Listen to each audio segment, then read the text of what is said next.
Bom, boa tarde a todos. Hoje nós temos a honra de receber, dentro do nosso ciclo de palestras, o professor Pedro Luiz Mangabeira Albernaz. O professor Pedro Luiz dispensa qualquer apresentação, mas ainda assim foi talvez o terceiro presidente da Associação Brasileira de Otorrinolaringologia, na época ainda Sociedade, e é professor emérito do Departamento de Otorrinolaringologia da Escola Paulista de Medicina, entre inúmeras, tantas outras láureas, condecorações e títulos. Na verdade, o professor Pedro Luiz é um exemplo e um orgulho à otorrinolaringologia brasileira, uma pessoa de inserção internacional, como poucos otorrinos do nosso país conseguiram.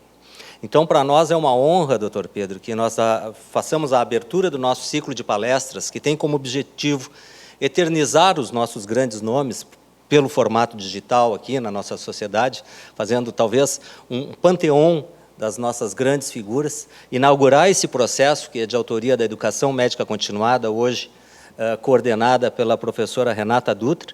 É uma grande honra recebê-lo. E mais ainda com esse tema absolutamente instigante, vertigem e medicina, que, na verdade, vai nos mostrar um pouquinho só da sua grande erudição. Eu agradeço muito a sua presença e espero poder contar com o senhor ainda durante muito tempo aqui na associação, ajudando com essa capacidade intelectual de trabalho quase que inigualável. Muito obrigado, e agora as palavras são suas.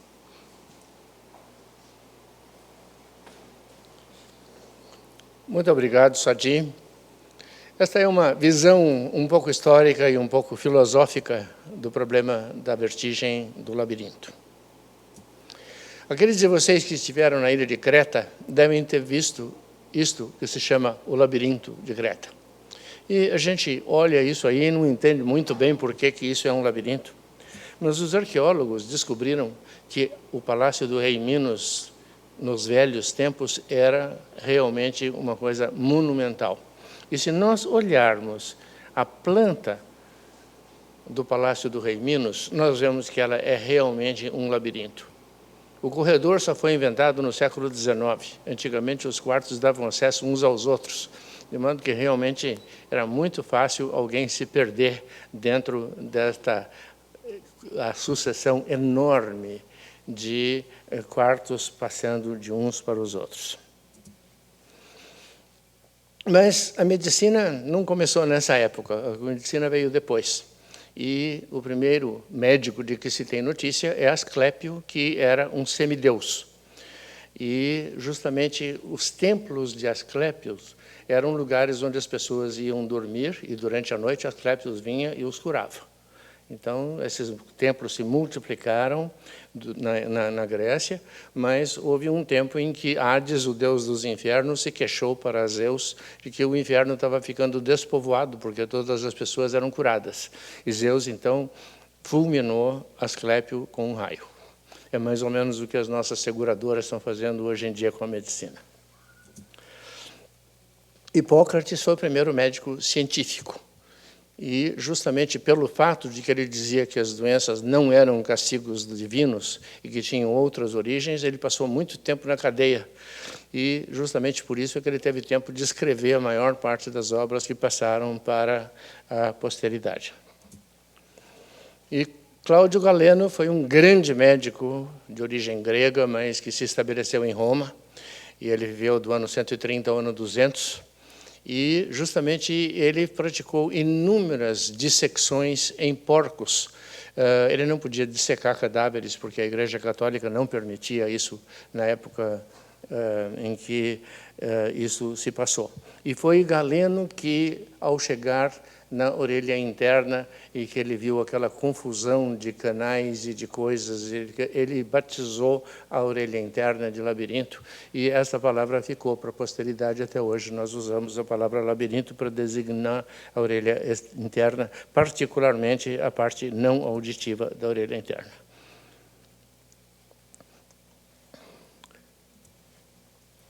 Na época do Renascimento, embora as dissecções humanas ainda tivessem proibidas, nós sabemos que Leonardo da Vinci e Michelangelo fizeram dissecções. E eles fizeram isso porque eles queriam realmente ter uma ideia precisa dos músculos, das posturas, e isso tinha um objetivo de melhorar a sua qualidade de arte. E vocês veem esse desenho assim particularmente bem feito do Leonardo da Vinci, na época em que ele fazia escondido essas dissecções. Depois veio Vesalius, o primeiro anatomista que realmente publicou o primeiro livro de anatomia que existiu, publicado em 1543. E ele descreveu o martelo e a bigorna. Já Bartolomeu Eustáquio descreveu a cóclea, descreveu a tuba auditiva e descreveu também os músculos do martelo e do estribo. Falópio descreveu as janelas, tanto a janela coclear como a janela vestibular, e suas comunicações com a cóclea, e também o canal do nervo facial. Naturalmente, vocês vão me perguntar por que o René Descartes está aqui, por uma razão muito simples, porque ele ficou extremamente famoso pelo fato de ter criado as coordenadas cartesianas.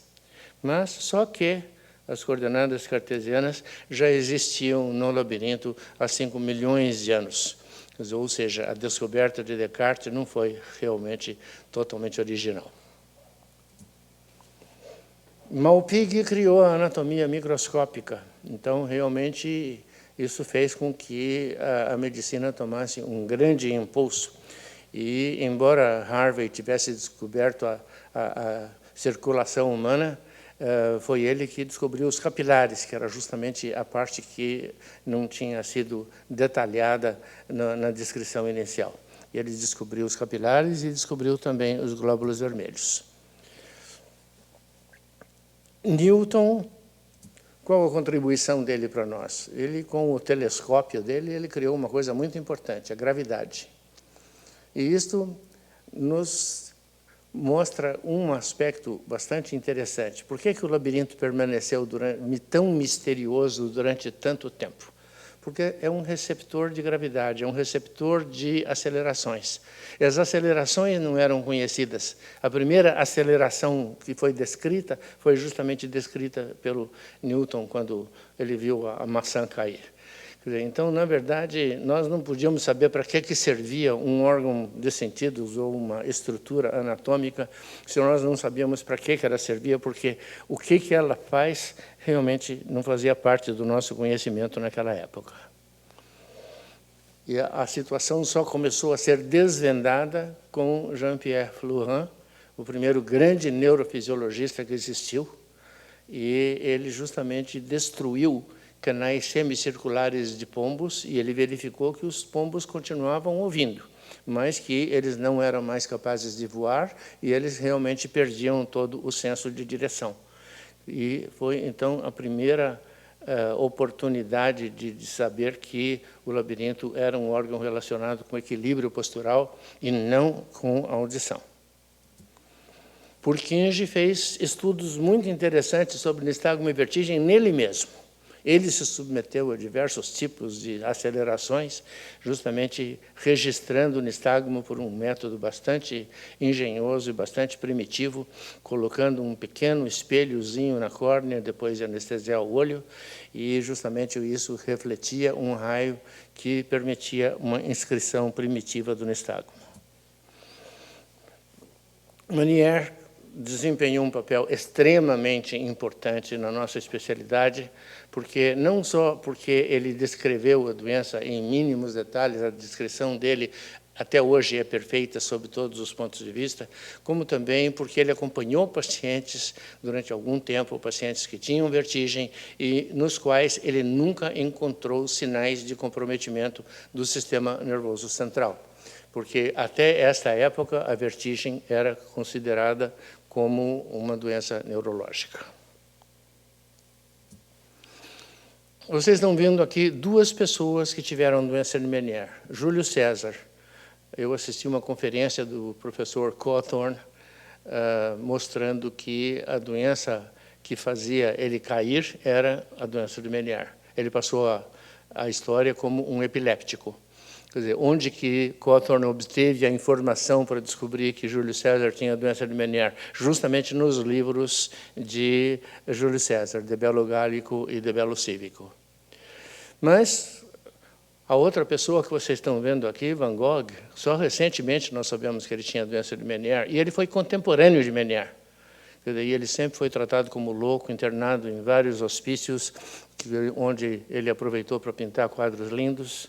Quer dizer, mas, na verdade, o que aconteceu é que, realmente, a doença de Menière não foi aceita com a publicação inicial de Menière. Os neurologistas continuaram achando que a vertigem era um fenômeno central.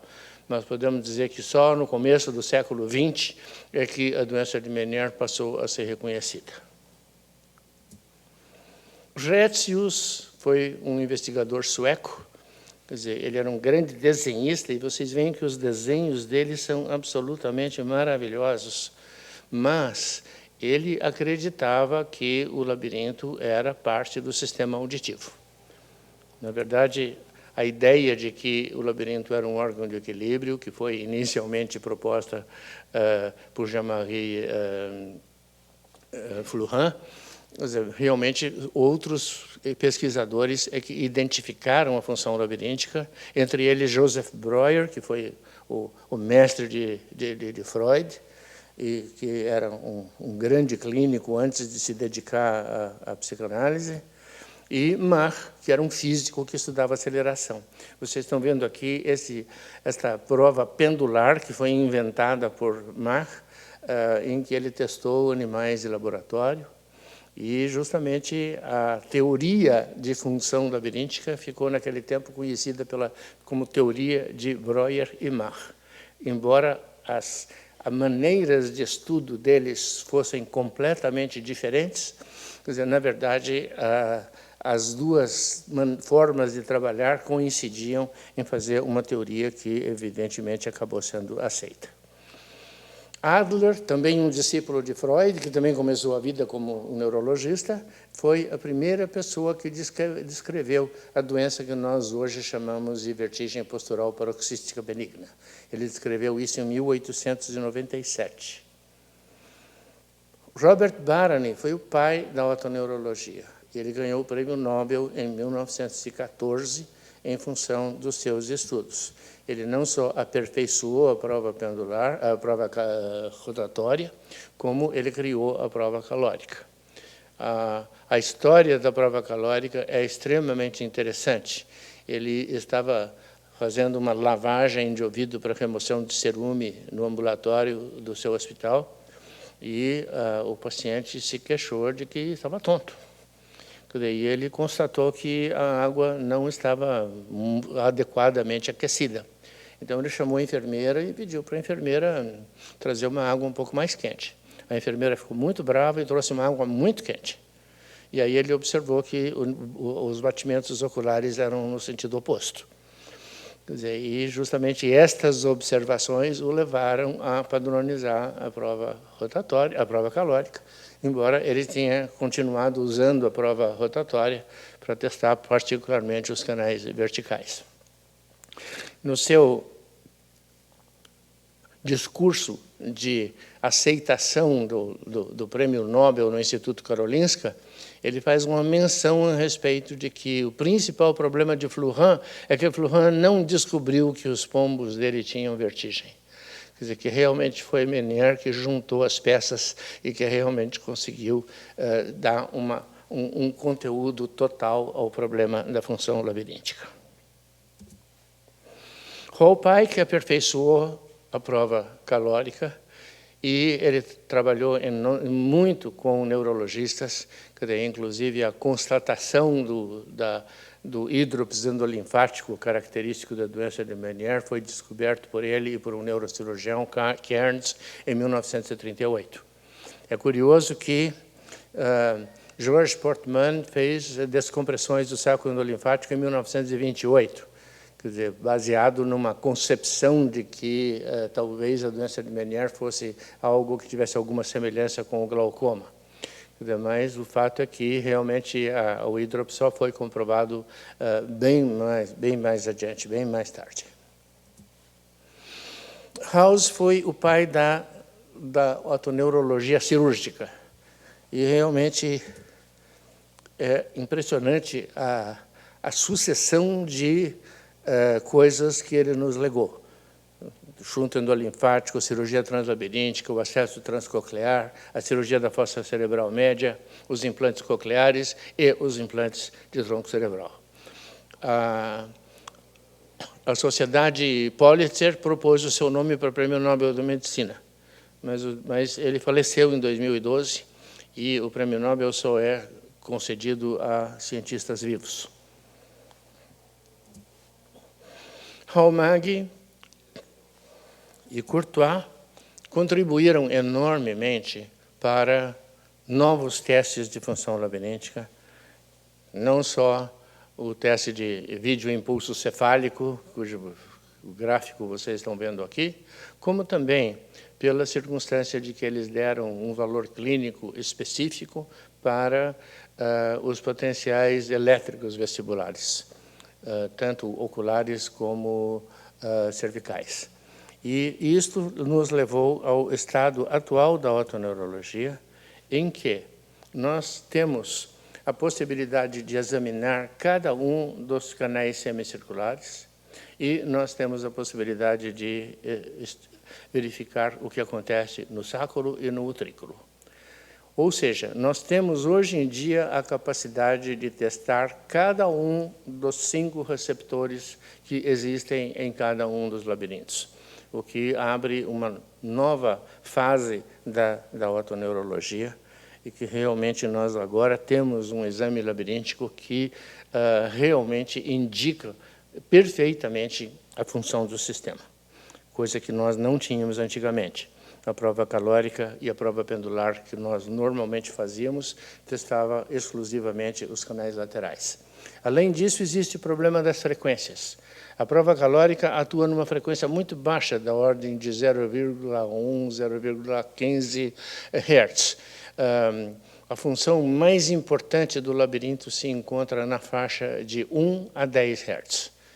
Quer dizer, na verdade, ele é sensível a frequências da ordem de 0 a 16. Quer dizer, mas a fase mais importante, a função mais significativa do labirinto ocorre justamente entre 1 e 10 Hz.